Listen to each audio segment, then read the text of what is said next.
રાંદેર પોલીસે ગાર્ડનમાં મહિલાને છેડતી કરનાર જમીન દલાલને ઝડપી પાડી સળિયા પાછળ ધકેલી દીધો છે.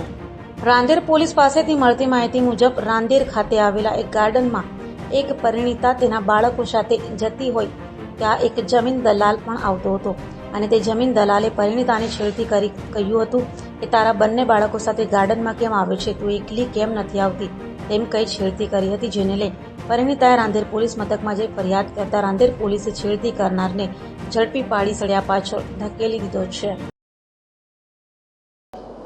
બોરાટ હનુમાનજીનું મંદિર છે, ત્યાં એક એસએમસીનું ગાર્ડન આવેલું છે.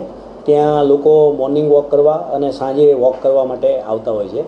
એમાં એક મહિલા ત્યાં આગળ વોક કરવા એના પુત્ર સાથે ગયા હતા. એ દરમિયાન એક રાંદેર ટાઉનનો આલમગીરી કરીને એક વ્યક્તિ છે, છેલ્લા કેટલાય સમયથી એને ફોલો કરતો હતો અને ગઈકાલે એને કે તું તારા છોકરાને લઈને કેમ અહીંયા વોક કરવા માટે આવે છે, એકલી આવતી હોય તો, એવી રીતે કહી એનો હાથ પકડી લીધો હતો અને એને છેડતી કરવાનો એને પ્રયાસ કર્યો હતો.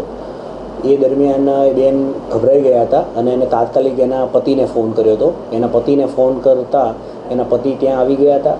તો એ દરમિયાન આલમગીરીએ બીજા એના છોકરાને એને બોલાવી આના જોડે હાથાપાઈ મારામારી જેવું કર્યું હતું. જે સ્ત્રી છે એના ઘરવાળાએ તાત્કાલિક પીસીઆરને કોલ કર્યો. પીસીઆરને જેવો કોલ કર્યો તાત્કાલિક ત્યાં પીસીઆર પહોંચી અને તમામને અહીંયા પોલીસ સ્ટેશને લઈ આવ્યા હતા. એ દરમિયાન બેને વાત કરી કે મારી જોડે આ રીતની કેટલાય સમયથી હેરાન કરે છે અને મારી આજે આ રીતે છેડતી કરી છે. એના અનુસંધાને રાંદેર પોલીસ સ્ટેશનની અંદર 354નો ગુનો દાખલ કરી આગળની કાર્યવાહી કરી છે. આરોપી કોણ છે? કોઈ ગુનાહિત ઇતિહાસ ધરાવે છે? બેકગ્રાઉન્ડ શું છે આરોપીની અંદર આલમગીરી કરીને જે છે એ રાંદેર ટાઉનનો છે. એ બેઝિકલી યુપીના છે અને લગભગ ઘણા સમયથી લગભગ 30-35 વર્ષથી રાંદેરમાં રહે છે અને એનો પુત્ર અરબાસ કરીને છે, એ પણ સાથે છે. સર, બંને આરોપીઓ શેનું કામ ધંધા સાથે? આલમગીરી જે છે એ અહીંયા કંઈ લે વેચનું, જમીનની લે વેચનું એનું કામ કરે છે અને એનો પુત્ર અરબાસ છે એ પોતે એડવોકેટ છે એવું જણાવે છે.